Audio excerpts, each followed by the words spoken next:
Bonjour, nous sommes le lundi 23 juin 2025 et le sujet est AMD et la nouvelle norme HDMI 2.2 qui a été présentée au CES Consumer Electronics Show de Las Vegas au début de cette année en janvier.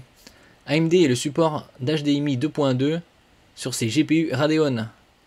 AMD est sur le point de dévoiler un support pour la nouvelle interface vidéo HDMI 2.2 qui permet des débits 2 fois supérieurs à la norme précédente 2.1. Avec ses futures cartes graphiques Radeon.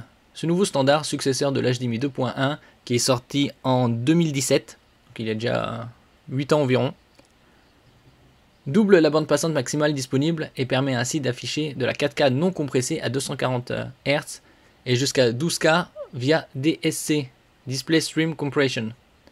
N'oubliez pas de vous abonner pour plus de news sur le monde de la high-tech ainsi que les bons plans, également sur mon Twitter et en description sous toutes mes vidéos, vous pouvez les retrouver dans mes playlists. Le 25 juin à partir de 8h du matin et pour une durée de 4 semaines, c'est les soldes d'été. Il y aura des publications quotidiennes sur les meilleurs bons plans de la high-tech. Et du 8 au 11 juillet, c'est les Prime Day qui ont doublé, puisque précédemment c'était seulement 2 jours. Et il y a également la possibilité d'y avoir accès grâce aux essais de 30 jours ou 90 jours pour les 18-22 ans. Selon le détecteur de hardware Kepler L2 sur X, Twitter, les futurs GPU d'AMD, probablement appelés RDNA 5 ou UDNA, comporteront des ports HDMI 2.2 à 80 Gb par seconde, bien que cela ne corresponde pas à la bande passante maximale de 96 Gb de l'HDMI 2.2, puisque le HDMI 2.1 c'est du 48. C'est tout de même une amélioration significative par rapport aux 48 Gb par seconde de l'HDMI 2.1. Ce débit est également supérieur aux 54 Gb par seconde de l'interface DisplayPort 2.1 UHBR 13.5 disponible sur les cartes graphiques Radeon 7000 et 9000 destinées aux consommateurs. En effet, la vitesse complète de 80 Gb par seconde du DisplayPort 2.1 est réservée à la série Radeon Pro.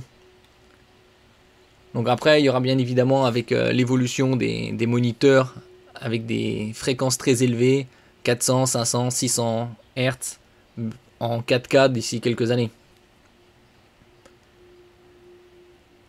Bien que le détecteur n'ait pas précisé pourquoi cette limitation existe, elle ne devrait pas gêner la majorité des utilisateurs, à moins de posséder un écran 4K à 240 Hz ou 8K. L'HDMI 2.1 est largement suffisant.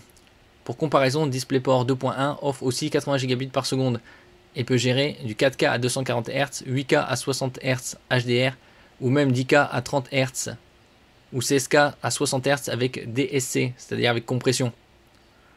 En revanche, l'HDMI 2.2 à pleine vitesse peut supporter jusqu'à 4K à 480 Hz ou 12K à 120 Hz grâce à la technologie Fixed Rate Link FRL. Cela ouvre des possibilités d'affichage impressionnantes pour l'avenir. Bon, après, il faut avoir évidemment les cartes graphiques qui suivent et également les moniteurs.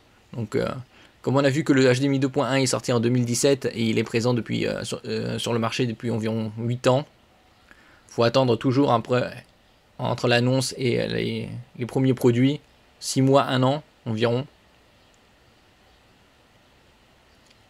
Accessibilité et adoption des moniteurs. La question se pose maintenant. L'HDMI 2.2 sera-t-il disponible sur les cartes Radeon destinées aux utilisateurs, étant donné que Nvidia a déjà intégré l'interface DisplayPort 2.1 à 80 Gb par seconde sur ses cartes RTX 50 qui ont commencé à arriver sur le marché fin janvier de cette année. AMD pourrait chercher à rattraper son retard en y incluant ses interfaces modernes. On peut voir aussi que sur les Radeon était la série des 7000, c'était le premier à intégrer le DisplayPort 2.1, tandis que sur les Nvidia RTX 40 qui sont sortis fin 2022, ils n'avaient pas le DisplayPort 2.1. Cependant, un autre aspect doit être pris en compte, la disponibilité des écrans. Sans moniteur ou télévision compatible avec l'HDMI 2.2, sa présence sur les Radeon sera inutile. Ça, il faudra probablement attendre le CES 2026, donc dans un peu plus de 6 mois, pour voir des présentations des téléviseurs et autres moniteurs avec HDMI 2.2. Même si les modèles à même de supporter ce standard arriveront, les utilisateurs doivent rester prudents en achetant des produits basés sur des promesses. Bien que les interfaces plus rapides soient très attendues pour permettre des résolutions et fréquences d'image plus élevées, la disponibilité rapide de moniteurs compatibles est essentielle pour en tirer profit. Bon, comme ça a été présenté il y a 6 mois, ce sera une interface pour quelques années. Et donc les prochains produits, que ce soit moniteur ou téléviseur, sortiront en 2026, pas avant. Merci pour votre écoute et à la prochaine.